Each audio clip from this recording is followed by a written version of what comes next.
അപ്പൊ ഗൈസ് എല്ലാ വർഷവും മുടങ്ങാതെ KTDC നടത്തി വരുന്ന ഒരു പായസമേളയാണിത്. അപ്പൊ ഈ വർഷം തുടങ്ങിയിട്ടുണ്ട്. ഇന്ന് മുതലാണ് സ്റ്റാർട്ട് ചെയ്തിട്ടുള്ളത്.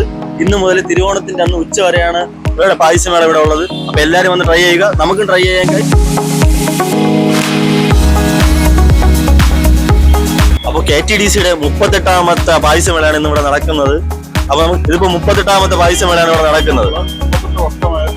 മുടങ്ങാതെയാണ് 38 വർഷമായിട്ട് മുടങ്ങാതെയാണ് KTDCയുടെ ചൈത്രം ഹോട്ടലിൽ പായസമേള നടക്കുന്നത്. എല്ലാ ദിവസവും 5 പായസം ഉണ്ടാവും. 5 പായസം എന്ന് പറയുമ്പോൾ കടല, അട, പാലട, പാൽപ്പായസം, നവരത്ന പായസം എല്ലാ ദിവസവും ഉണ്ടാവും ഗൈസ്. അപ്പൊ എല്ലാ ദിവസവും 3 വെറൈറ്റി പായസം മസ്റ്റ് ആണ് ഗൈസ്. അപ്പൊ ആ 3 വെറൈറ്റി ആണ് നിങ്ങൾ ട്രൈ ചെയ്യേണ്ടത് ഗൈസ്. ഇവർക്ക് പായസം മാത്രമല്ല കേട്ടോ ഉള്ളത്, എടാ വേറെ എന്തൊക്കെയാണ് നമുക്ക് പായസമേള കൂടാതെ ഉത്രാടം, തിരുവോണം ദിവസങ്ങളിൽ ഒരു ഗ്രാൻഡ് സദ്യ തന്നെ നമ്മൾ ഇവിടെ ഒരുക്കുന്നുണ്ട് ഗൈസ്. അപ്പൊ നമ്മൾ ട്രൈ ചെയ്യാൻ പോകുന്നത് മാമ്പഴ പായസമാണ് ഗൈസ്.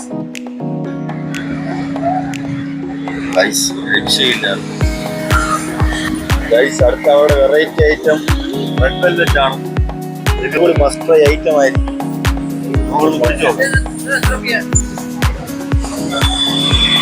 ഗൈസ് ഒരു രക്ഷയില്ല, പറയാതിരിക്കാൻ വയ്യ ഗൈസ്. അപ്പോ പായസങ്ങളുടെ റേറ്റ് നമുക്ക് ഇവിടെ ഇരിക്കുന്ന ചേച്ചിമാരെ ചോദിച്ചു നോക്കാം. 1 ലിറ്റർ 450, 1/2 ലിറ്റർ 230, കാല് 120, അങ്ങനെയാണ് വരുന്നത് ഗൈസ്. അഫോർഡബിൾ റേറ്റ് ആണ്, വലിയ കത്ത് റേറ്റ് ഒന്നും അല്ല. അപ്പൊ KTDCയുടെ പായസമേളയാണ്. അപ്പൊ എല്ലാരും വന്ന് ട്രൈ ചെയ്യുക. അടിപൊളി മസ്റ്റ് ട്രൈ ഐറ്റങ്ങളാണ് എല്ലാം. എനിക്ക് ഏറ്റവും കൂടുതൽ ഇഷ്ടപ്പെട്ട റെഡ് വെൽവെറ്റ് ആണ് ഗൈസ്. വെറൈറ്റി ഐറ്റമാണ്, ഞാൻ ഇതുവരെ കുടിച്ചിട്ടില്ല. പക്ഷേ ആ റെഡ് വെൽവെറ്റ് അടിപൊളിയാണ് ഗൈസ്. അപ്പൊ എല്ലാരും വന്ന് ട്രൈ ചെയ്യുക. ട്രീ തുടരും, തുടർന്നുകൊണ്ടേ.